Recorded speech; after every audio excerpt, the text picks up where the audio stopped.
my beginnings with HIV and AIDS and dealing with HIV and AIDS really stem from my career. That in the early 80s, as I left college, I began a career as a professional stage manager in the theater. And for those of you who know about the theater, you become a family with the group of people you're working with. So you go out together, you dine together. It's really a family that gets formed. But with the advent of HIV in the theater community, our world's changed.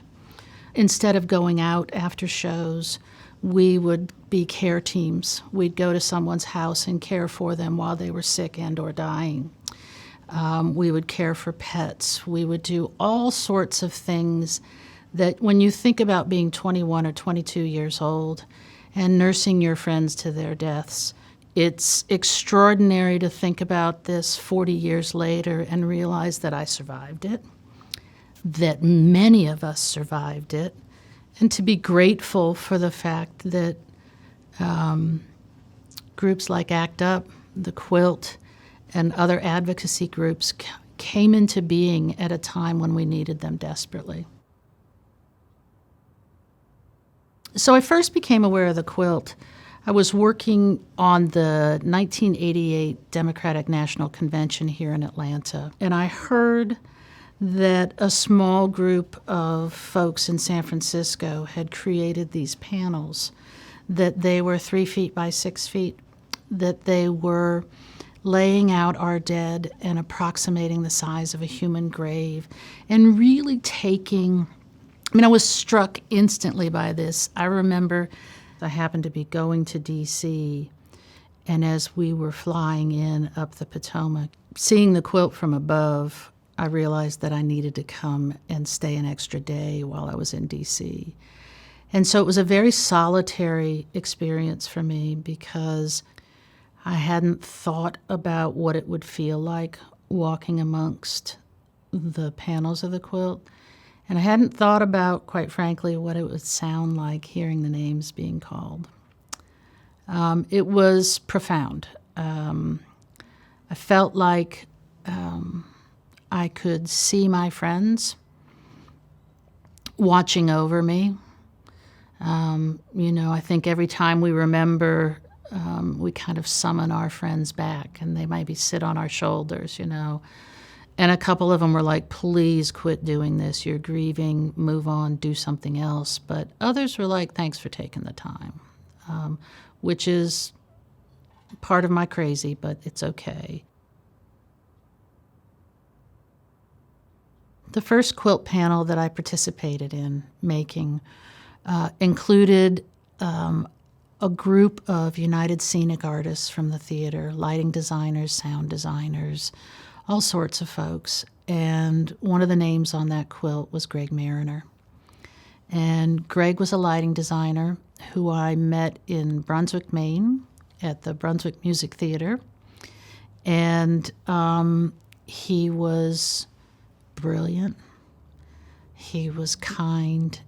And all of us at the Brunswick Music Theater, which was a summer stock group, that group, the men are almost all gone. 1998, 1999, the antiretroviral drugs had come out. People were living longer. And yet the pressures really, when you think about it, on HIV and AIDS remained consistent. That those who were marginalized, those who were otherized by society, were feeling the deepest, most difficult impacts of this disease. HIV and AIDS was becoming a disease of people of color. For me, thinking about navigating justice, certainly HIV and AIDS was at the epicenter of this. So in the late 90s, I joined the National Board for the Names Project and began to have the dialogue about what would the next generation need, what would new communities to HIV and AIDS need, how do you also at the same time honor the history, care for the birthplace, care for the story. It's a very hard place to be. It's an intersection that I think for many of us who had already been in this struggle for decades, to think beyond our own personal struggle and move outside of that into who's coming up behind us, next to us, that needs our service. And so I joined the board to help navigate that conversation.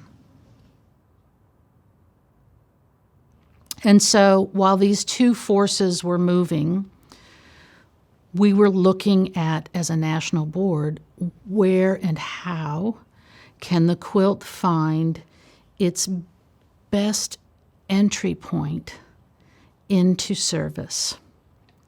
We looked in Chicago.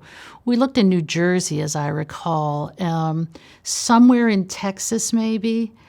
And we also really examined Atlanta for a number of reasons. One of them was Atlanta's strong gay community, which supported the quilt and had quite the presence on the quilt. And two, its very strong set of leaders from the modern civil rights movement.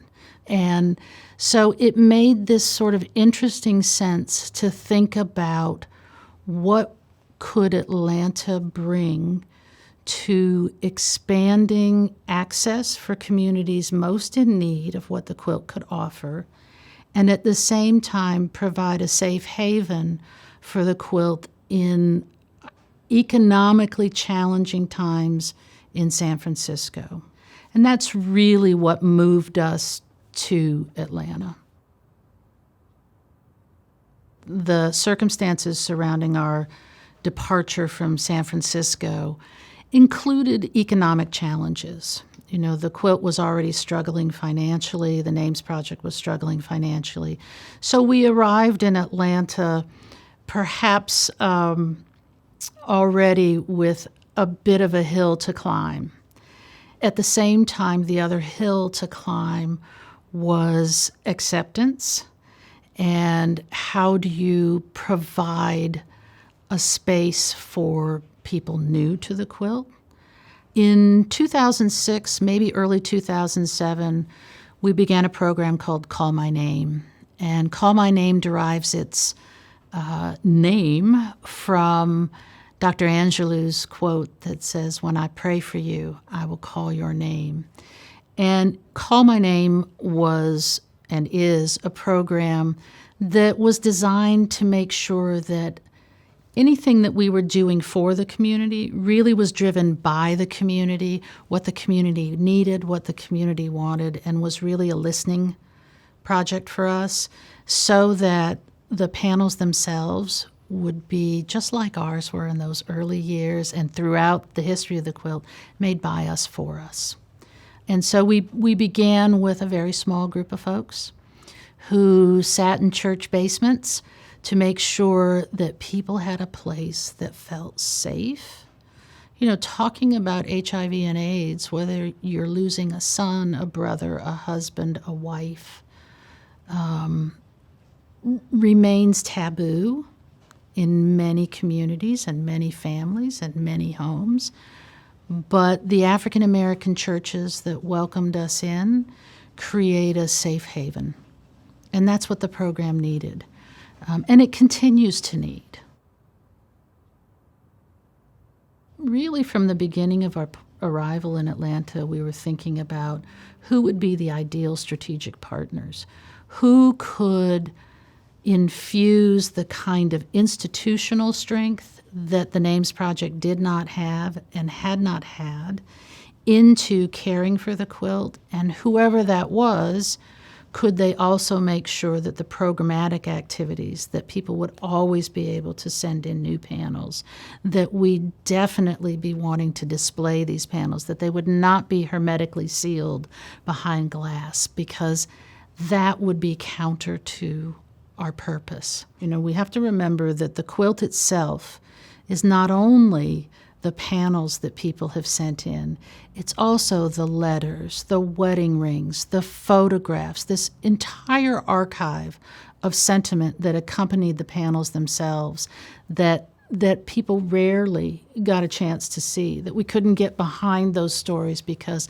the kind of resources necessary to get that all handled and cared for and out for public discourse and display, neither the Names Project nor other entities had at the time. And so that's one of the reasons why we began looking at the dual entity structure for where the quilt and this archival material would go.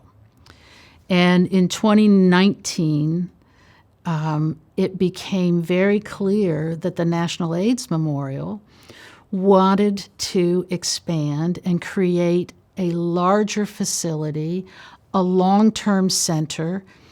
And while that conversation was going on, we'd already been in 3 years' worth of conversations with the Library of Congress, and specifically the Center for American Folklife.